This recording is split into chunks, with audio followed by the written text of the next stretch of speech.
입다에게 이르되 너가 암몬 자손과 싸우러 건너갈 때에 어찌하여 우리를 불러 너와 함께 가게 하지 아니하였느냐.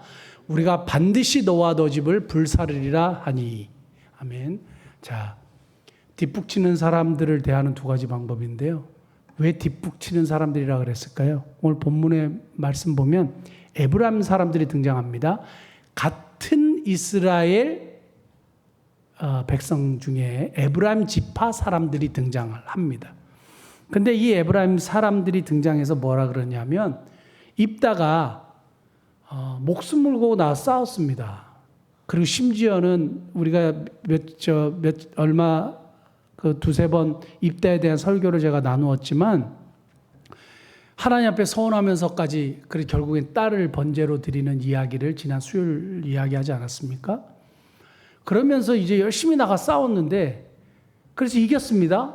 근데 에브라임 사람들이 와가지고 싸우러 갈 때 너 왜 안 불렀느냐? 그러면서 또 뭐라 그러냐면 우리가 반드시 너와 너 집을 불살라 버리겠다. 너 죽여버리겠다. 이렇게 얘기를 하는 거예요. 근데 그 다음에 어떻게 됐을까요? 그건 성경을 제가 좀 이따 말씀을 드릴게요. 제가 사역할 때 전도사가 되기 전에 이제 청년으로 있을 때 교회에서 찬양 인도를 오래 했었습니다. 선교단도 조직하고 그리고 찬양 인도를 하면 항상 들리는 얘기가 있어요. 뭐냐? 왜 이렇게 복음성가를 많이 하느냐? 찬송가 좀 해라. 찬송가를 하면 왜 이렇게 느린 곡만 하느냐? 빠른 곡을 해라. 그래서 빠른 곡만 하면 왜 이렇게 빠른 곡만 하면 경건치 못하게 빠른 곡을 하냐? 드럼 소리는 왜 이렇게 시끄럽냐? 기타는 왜 이렇게 시끄럽냐? 온갖 얘기가 많은 거예요. 이러지도 못하고 저러지도 못하겠는 거예요. 그리고 복음성가로 마무리하잖아요. 어디서 복음성가를 마무리하냐? 찬송가로 마무리해야지. 이런 얘기가 있는 거예요. 이제 전도사가 되고 목사가 됐습니다. 그래서 제가 찬양 인도하는 시간이 줄어들고 이제 청년 찬양팀이 찬양 인도하잖아요. 청년들이 매주마다 시험 들어갖고 찾아와요. 목사님 때려치고 싶어요. 왜? 그랬더니 아니 권사님하고 저기 장로님하고 집사님들 오셔갖고 매주마다 왜 모르는 찬양만 하느냐? 왜 복음성가만 하느냐? 왜 니네만 아는 찬양만 하느냐? 찬송가 좀 해라. 그러니까 찬송가 하면 너무 느리다 이러고 막 어떻게 해야 될지를 모르겠대. 레파토리가 똑같아요. 제가 청년 때나 지금이나. 근데 교회 안에 이런 일들은 늘 있는 것 같아요. 늘 부정적인 얘기, 은혜로 봐주지 않고 항상 문제를 제기하는 분들이 있어요. 항상 문제를 제기하고 부정적인 얘기로 끝나요. 대안을 주지 않아요.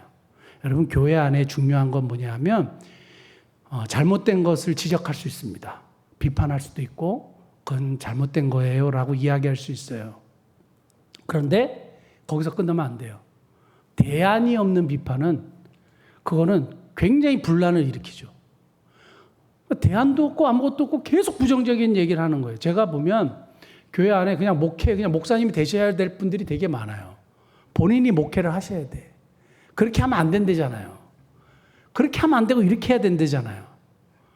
그러면 본인이 하셔야 되죠. 그런 분들이 진짜 많거든요. 제가 정말 여러 교회들을 사역하면서 항상 느낀 게 뭐냐.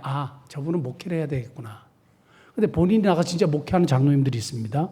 목사님 됐어요. 잘하게 해요? 못하게 해요? 죽을 쓰고 있어요. 안 되는 거예요. 그게 그렇게 되는 게 아니에요.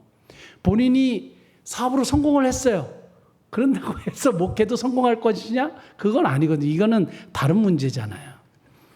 근데 제가 항상 차역할 때 이런 분들이 찾아와가지고 막 뭐라 그러면 청년들이 정말 싸우고 싶대요. 근데 참아라, 그거 어떡하겠냐. 교회에서 어른들하고 싸우면 누가 유익하겠냐. 그건 하나님이 기뻐하시는 모습은 아니다. 그래서 오는데, 근데 매주 참는데 힘든 거죠. 근데 이런 일이 반복되는 겁니다. 교회 안에.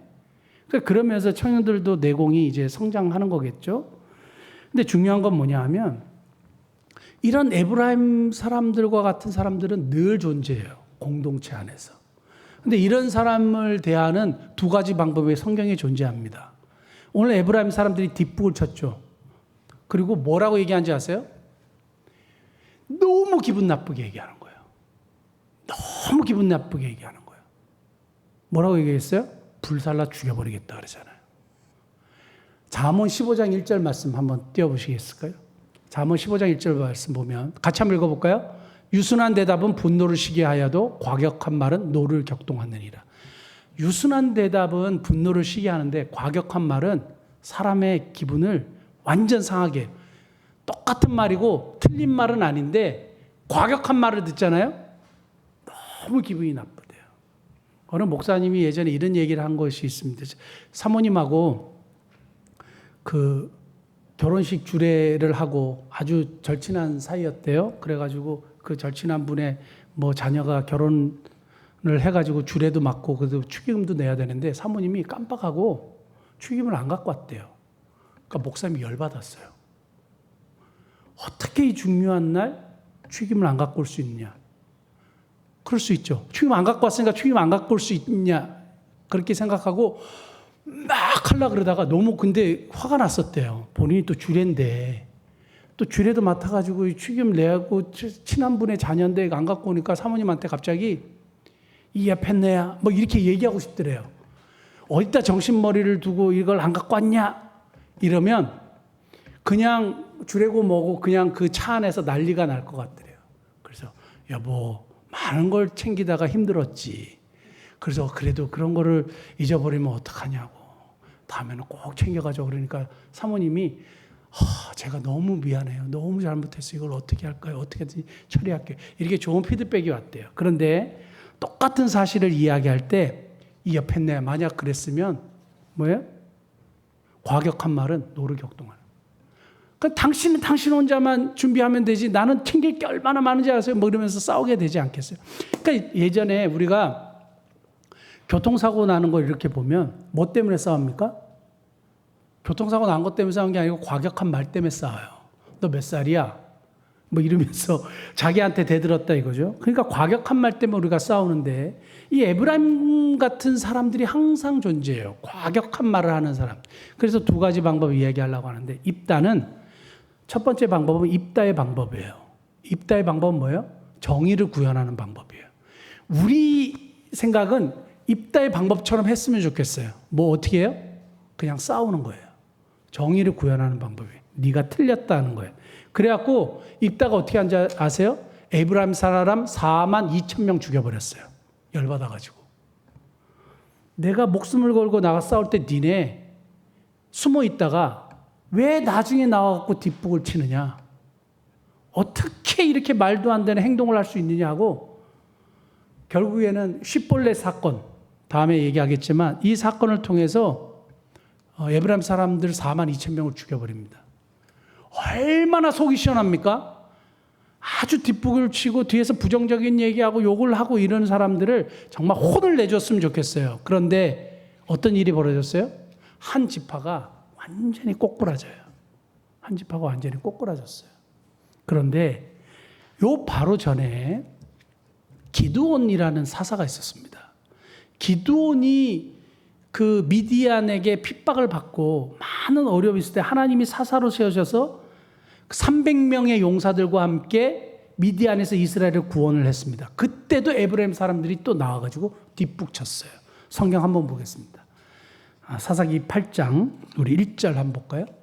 에브라임 사람들이 기드온에게 이르되 너가 미디안과 싸우러 갈 때 우리를 부르지 아니하였으니 우리를 이같이 대자면 어찌미냐 하고 그와 크게 다투는지라. 에브라임 사람들이 항상 이런 식이에요. 전쟁할 때는 가만히 숨어 있다가 전쟁에서 다 이고 나가지고 야 우리 왜 안 불렀어? 너 왜 이런 식으로 해? 막 이러면서 또 그러니까 기드온이 어떻게 했게요? 입다는 싸웠죠. 정의를 구현했죠. 근데 기드온은 어떻게 했냐? 2절 한번 볼까요?